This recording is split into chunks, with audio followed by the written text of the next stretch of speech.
to adopt this dog. Sure thing, but first you must face the adoption trial. Trial? Yes. In order to adopt the dog, you must conquer me and my dog in combat.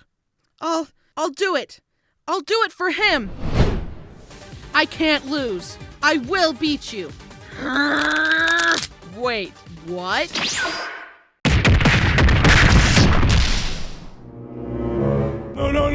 No. Wait.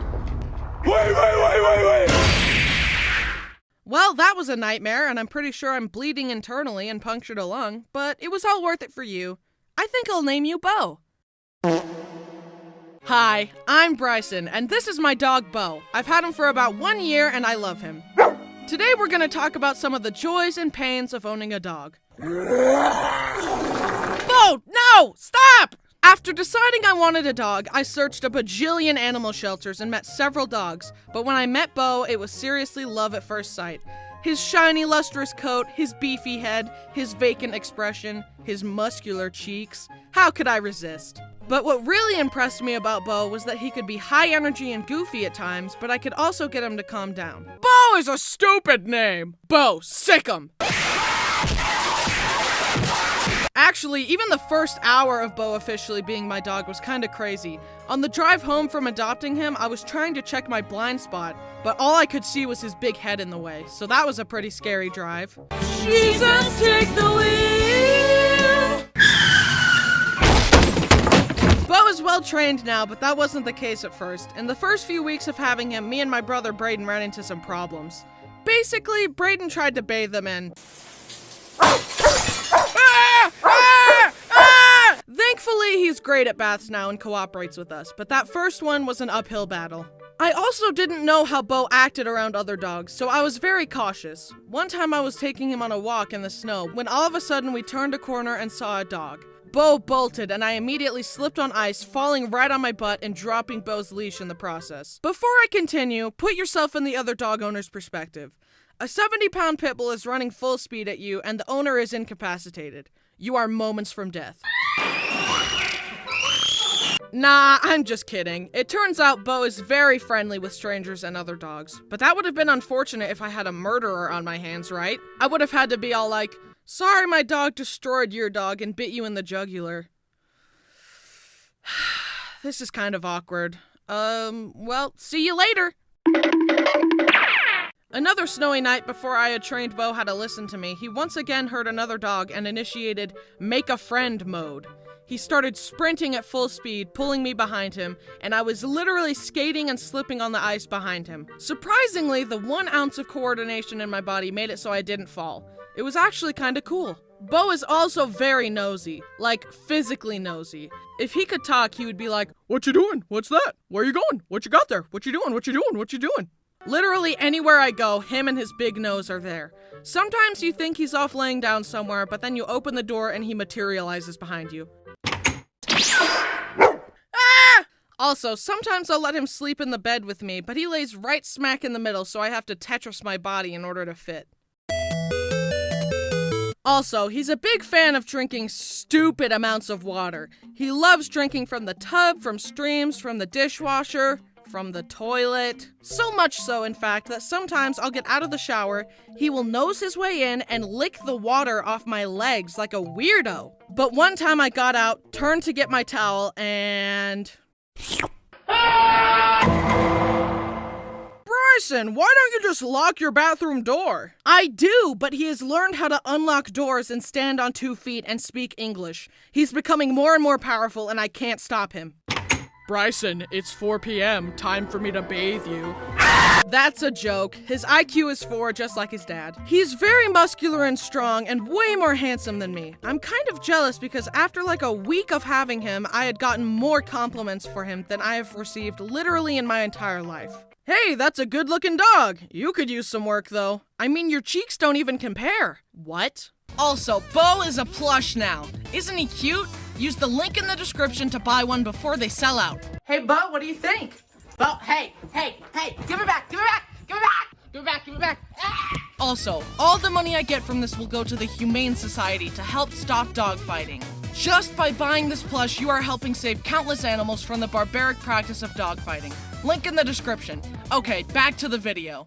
Another thing about Bo is that he used to hate going in his crate. Several crates have died by his hand. I seriously don't know how he does it, because around me, he's a very sweet family dog. But when I wasn't around, he used to just murder crates from the inside, to the point where he broke a tooth off escaping a crate once. So I paid to give him a metal tooth, and now he looks like a gangster. I wanted to get a gold tooth, but sadly they wouldn't let me. Just know that I tried. Since I adopted Bo from a shelter, I didn't know what breed he was. I was pretty sure he was a pit bull, however, I was still curious to find out. So recently I got his DNA tested and found out he's a mixed breed. But he's mostly an American Pit Bull Terrier mixed with an American Staffordshire Terrier. Both of those dog breeds are classified as pit bulls. Wow, Bryson, didn't you know pit bulls are vicious monsters and all of them are evil killers and none of them are good dogs? You should be more afraid of me than the dog. If any of you agree with this small-minded person who is now dead, then please do some research and grow up. Okay, this next part gets a little heavy, but I feel very strongly about it and I want to speak up against unjust hatred towards these dogs. Pit bulls are dogs that have awful reputations, which I'm very against because I was raised with them and all of ours have been loyal, loving family dogs. Obviously, I'm biased, so please do your own research, but here's the conclusion I've come to. Any dog can be aggressive, and any dog can be loving. It all depends on the way you nurture and teach your dogs, although sometimes professional training is required. There are awful people out there who train and force dogs to fight each other. It still happens, and it's absolutely tragic. People hear about dog fights and end up blaming and stereotyping pit bulls just because they are forced to fight. Here's a bright idea. How about we blame the awful people who fight dogs and not the dog who is just trying to do what his owner told him to do? Now, I'm not saying that you shouldn't be cautious. I believe that you need to be careful and cautious around any dog that you don't know, because people do get hurt sometimes. But if you are labeling any and every pit bull you see as a monster, then it's time to wake up, my guy. Please judge dogs on an individual basis, not based on breed. Thank you for coming to my TED Talk. Anyways, back to Bo. Since I love Bo so much, I also have a lot of nicknames for him. Here are some of my favorites. Bosif, Bozo, Bodacious, Bojangles, Bowberry Biscuit, Bosephine Rex, and Baron Beauregard. He is very clumsy. He hits his head on everything. You know how dogs are supposed to be able to see in the dark? Well, one night I turned off the lights and started walking towards my room, and I heard a big thunk from his head hitting the door. He'll also hit his head on walls, benches, other dogs, chairs, anything. I mean, how could he not with a head that big? So I decided to get him human glasses. So that was an awkward doctor's visit. Read off the letters you see. Yeah, I think his prescription is a bit off. After all the crates being destroyed, me and my family decided it was probably best for him to be professionally trained for a little while. And I'm not gonna lie, I was pretty depressed when I had to leave him for 3 weeks to be trained.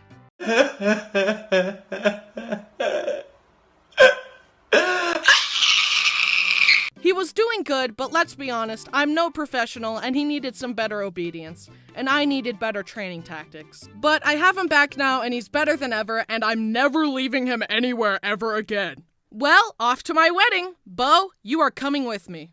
Bo will now give the best man speech.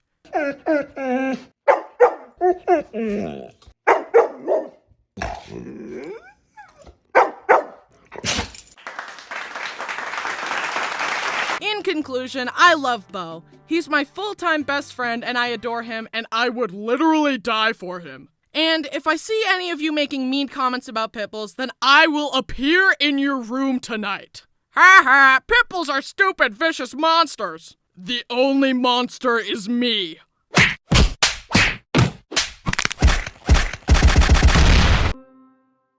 Hello everyone! I've noticed something recently. Most humans have at least one superpower. For example, some people never have to study for tests and they get A's anyways. Some people don't have to do their hair and it still looks perfect. And some people can eat whatever they want without gaining any weight. What is my superpower, you ask? Well, even though you already know since you read the title, I'm going to say it anyways. My superpower is falling asleep super fast. Not the showiest of powers, but I'll take it. Be jealous. Honestly, I've talked to some people about it and they say, oh, it takes me 3 hours to fall asleep every night. How are you not dead? Seriously, I'm convinced that if I couldn't sleep as fast as I do, then I would die. However, I get a taste of the pain people with insomnia deal with on Christmas night.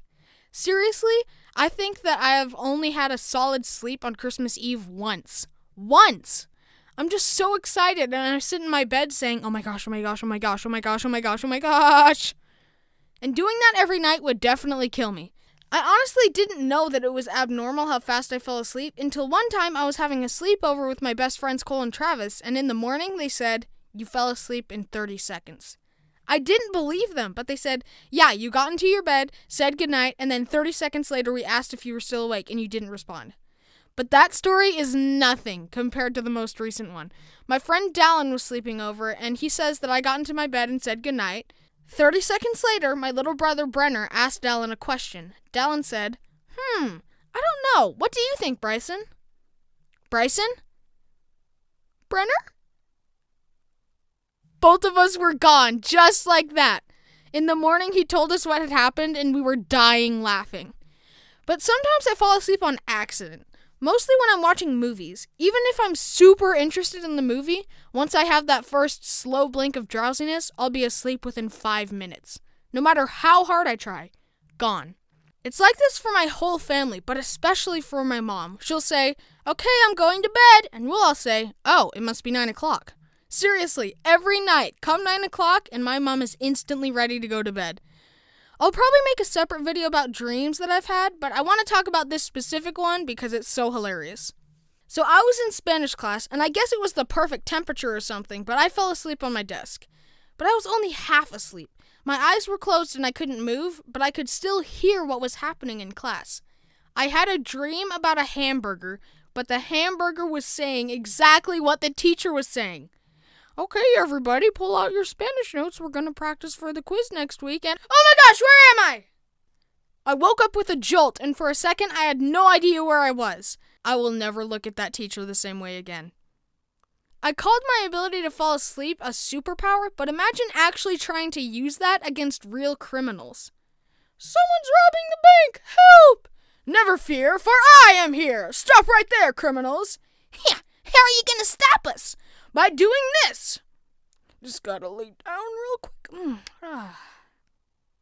He fell asleep on the floor in 5 seconds flat. That's a new world record.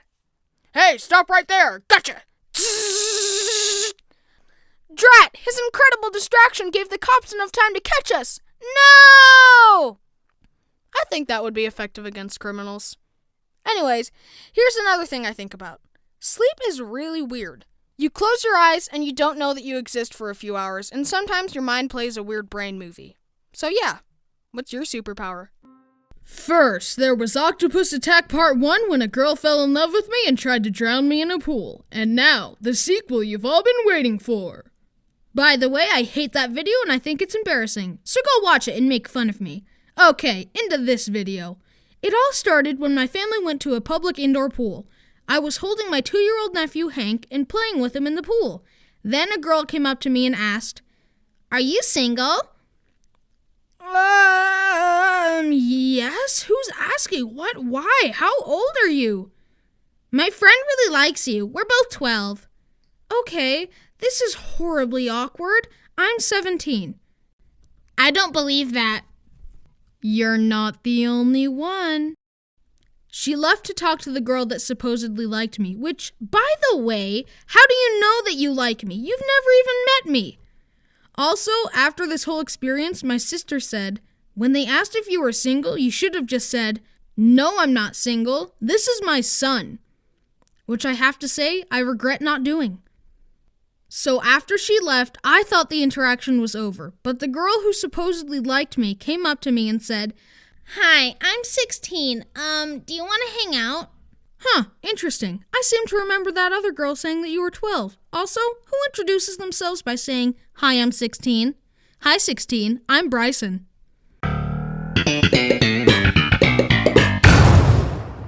I said, "Sorry, no, I can't hang out. I'm busy." Like low-key trying to say, "No, please stop," without offending her, but she didn't get the picture. Do you have any social medias?" And to that, I did what any reasonable person should do when being stalked by a 12-year-old. I lied to her. Nope, sorry, I don't have any social media. At Haminations on Twitter, link in the description. Shh.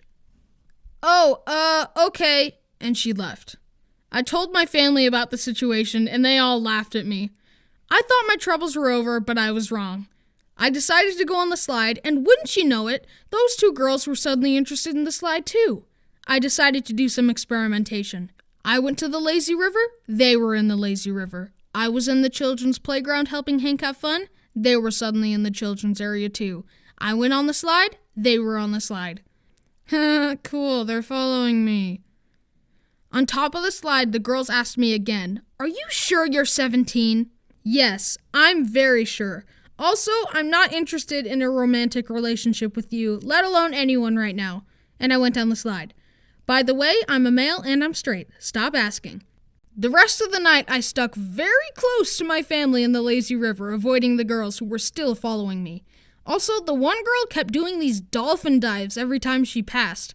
My family thought it was hilarious.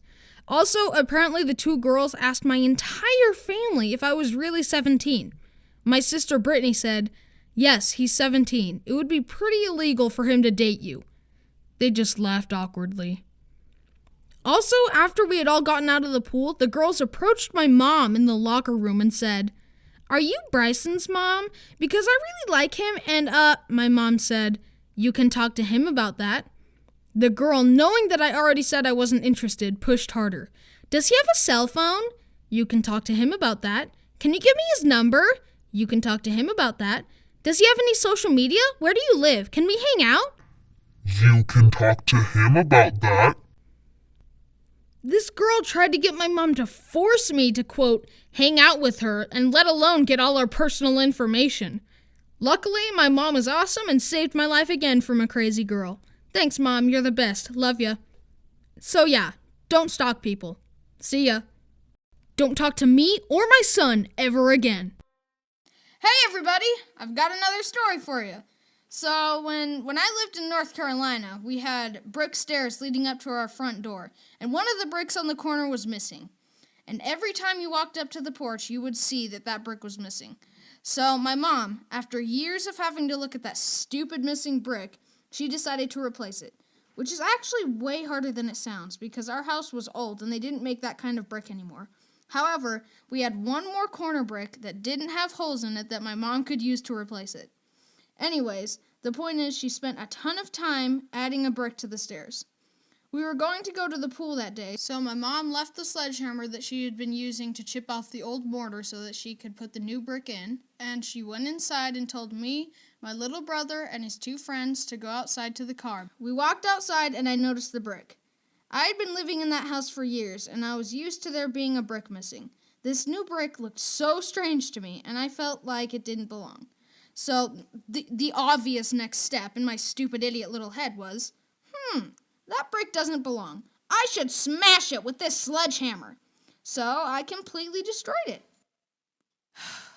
Oh gosh, why? So then me, my brother, and his two friends got into the car. A little while later, my mom and dad walked out, and my mom saw that hours and hours of work and years of trying to find the right brick had just been destroyed. And let me just tell you something. Everyone has a scary parent. Most people say it's usually the dad, but oh no, definitely not. My mom is horrifying when she's mad. My dad's not nearly as scary. So my mom was so mad, and she obviously knew that it was one of us four. She marched up to the car, sledgehammer in hand, whipped the car door open, and screamed, "Who smashed that brick?" And boom! Instant betrayal. All three of them turned and pointed to me. I remember thinking, this is the end. My mom, with fire in her eyes, screamed, "What were you thinking?" The only thing I could manage to say was, because the honest truth was I wasn't thinking at all. And I just sat there shaking like an idiot and waited for my approaching demise. My mom turned and chucked the sledgehammer across our entire yard and onto the neighbor's yard. Obviously, since I lived to make this video, you can tell that I wasn't destroyed that day. But it cost my mom a ton of work, and I still feel so bad about it. What was I thinking? Anyways, now, years later, this is one of our favorite family stories, and me and my mom still laugh about it. Probably because at that moment, fueled with rage, my mom could have easily won the Highland Games, the way she caber-tossed that sledgehammer. Yeah, she's definitely the scary one. Sorry, Dad. Thank you so much for watching, and I'll see you guys later.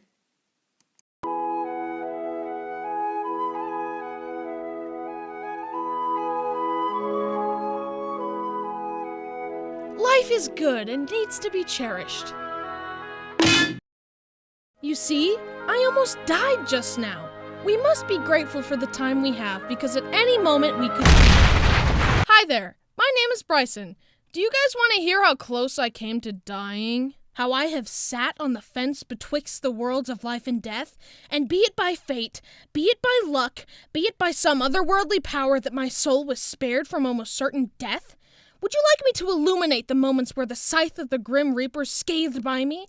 An inch closer and my very soul would have been expunged? How one moment was the deciding factor in a child's fate. To be or not to be was held in the balance of a single, fleeting moment. And should one misstep be taken, the scale would tip towards not to be. Did I survive because I was lucky? Because a fluke prevented my life from going out in an indifferent universe? Or was it because I was protected by some guardian angel? Luck or fate, it's for you to decide. All I can do is tell you what happened. All I can do is show you how my soul was spared. Okay, this should be fun. Gather around, children, ages 13 and up, and I'll tell you about the times I almost died. All these stories actually took place in North Carolina between the ages of 4 and 9, and after that, I never almost died again. Never almost died again. So I guess I was just wildin' for those 5 years before I chilled out. So there me and my family were, watching a movie together. We had just recently moved in, and I was laying down on the ground in front of the giant cabinet that held our VHS and DVDs. This cabinet was very tall and wide, but kinda skinny. It was also on carpeted floor, meaning it was a little bit shaky. Our solution for this was bolting it into the wall. But we had not bolted it in yet because, I don't know if you know this, but there are actually a lot of other things that have to be done when moving into a house, and bolting the cabinet into the wall is not the top of the list. It's right below feeding the children and giving them a place to sleep. And keep in mind, they were not getting any help from me because I was 4. If anything, I was messing everything up. Anyways, as I was laying down, I was grabbing the bottom of the shelf and opening and closing it with my feet. My mom, who was folding everyone's laundry, said, "Bryson, don't do that. The cabinet could fall. It isn't bolted in yet." No, thought little Bryson. I will not stop.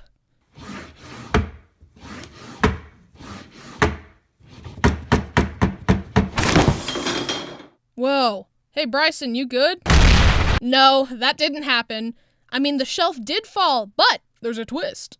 As Mom was folding laundry, she had subconsciously placed the baskets around me in such a way that when the cabinet fell, the baskets caught it, saving me. But I totally thought that I had died, because when the cabinet fell, it created a big gust of wind, and the doors opened, and all the CDs fell onto me, making more wind rush past my face. I thought that this wind was the sensation of my soul flying up to heaven.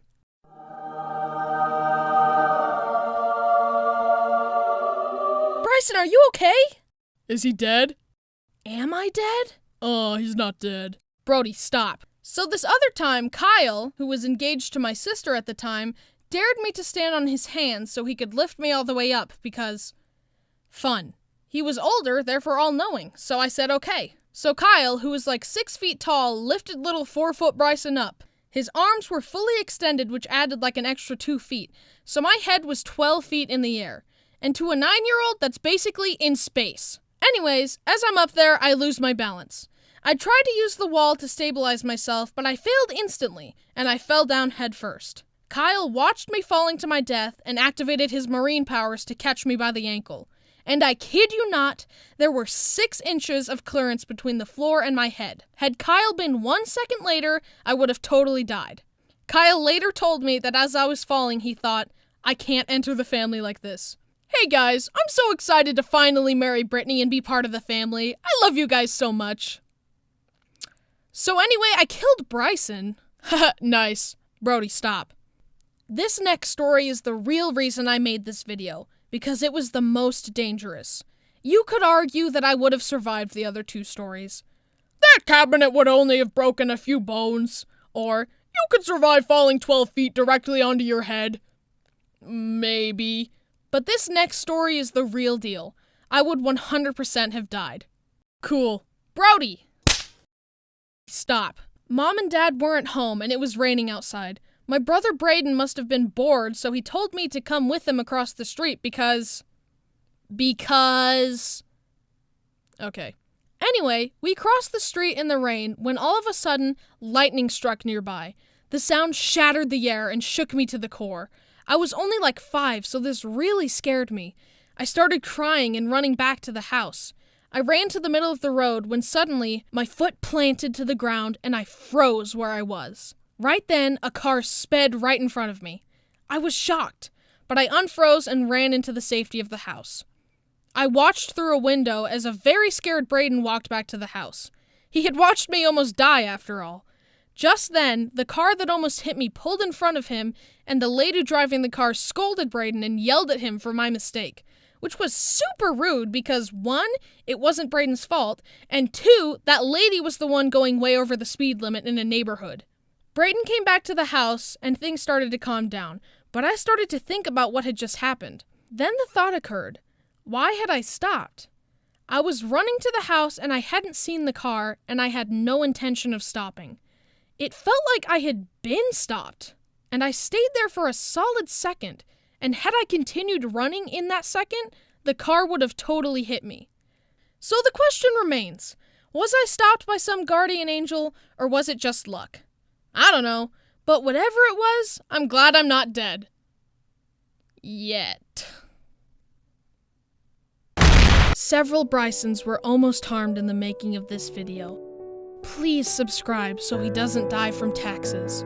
And also follow his Twitter and his Instagram and buy his merch and...